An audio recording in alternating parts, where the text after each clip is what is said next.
کہتے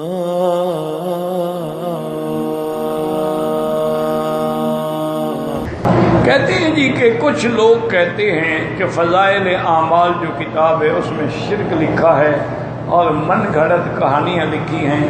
ایسا کہنے والوں کو اللہ ہدایت دے. اور سب سے بڑی بات تو یہ ہے کہ اگر آپ پڑھے لکھے ہیں تو وہ کتاب اٹھا دیں، اور جنہوں نے آپ کو کہا ہے کہ شرک ہے ان کو بتائیں کہاں کہاں شرک ہے. ایک دوسری بات یہ ہے کہ اس میں جتنے قصے، جتنے فضائل، جتنی کہانیاں لکھی ہوئی ہیں، یہ دیکھو کہ لکھنے والے نے اپنی طرف سے لکھے یا آگے کسی کتاب کا بھی حوالہ ہے.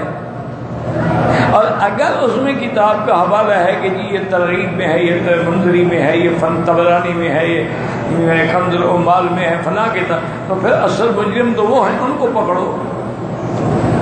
ان نے تو نقل کیا نا، ان نے خود تو نہیں لکھا.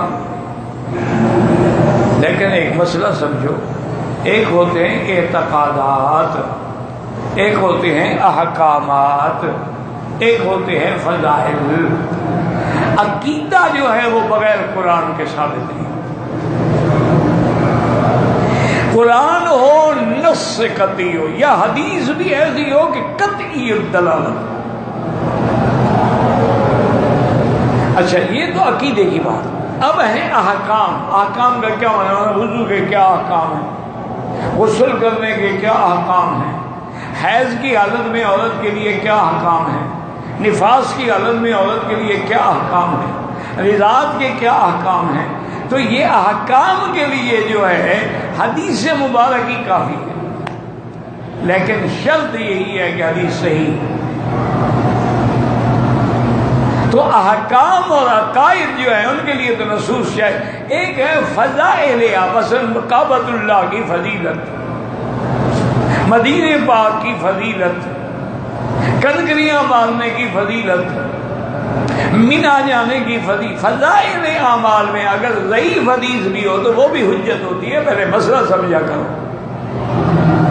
تمام محدثین نے اپنی کتابوں میں جو ضعیف حدیثیں لکھی ہیں، نعوذ باللہ، یعنی ان کو اتنا عقل بھی نہیں تھا جتنا آج کے 14 سال کے لڑکے کو عقل ہے کہ مجتہد بنا پھرتا ہے.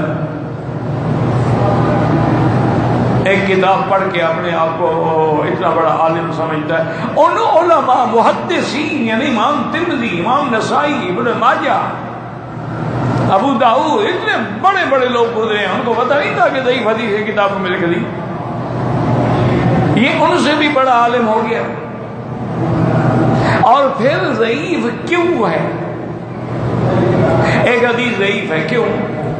باعتبار روایت ضعیف ہے یا باعتبار درایت ضعیف ہے؟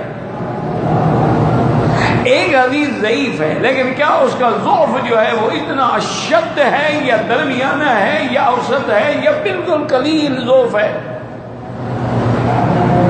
ایک حدیث ضعیف ہے لیکن اس کا متن جو ہے دوسری صحیح حدیث میں موجود ہے. جو آپ نے پڑھی ہے یہ تو ضعیف ہے، اس سند میں تو ایک راوی ایسا آ گیا، لیکن اس کا متن جو ہے دوسری صحیح حدیث میں موجود ہے.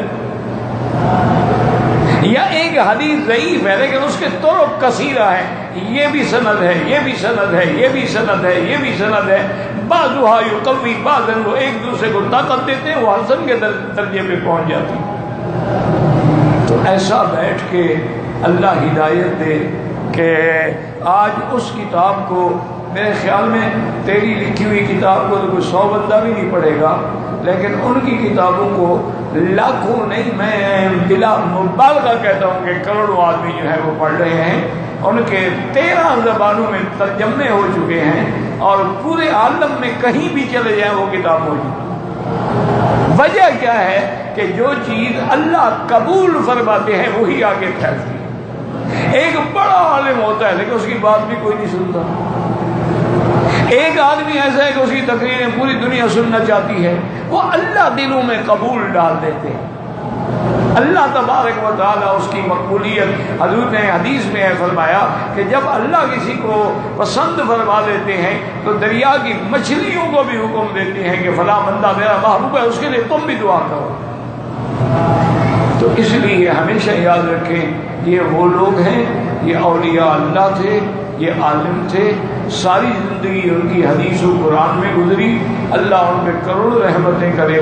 اگر ان کی تعریف نہیں کر سکتے ہو کبھی برائی نہ کیا کرو، کیونکہ جب آدمی اللہ کے ولی کو برا کہتا ہے، من آذانی ولیا فقد آذنتہ بالحرب او کما قال النبی صلی اللہ علیہ وسلم۔ باقی ہوتا ہے غلطی تو غلطی سے تو کوئی انسان بھی پاک نہیں ہو سکتا، ہر انسان میں غلطیاں ہوتی ہیں۔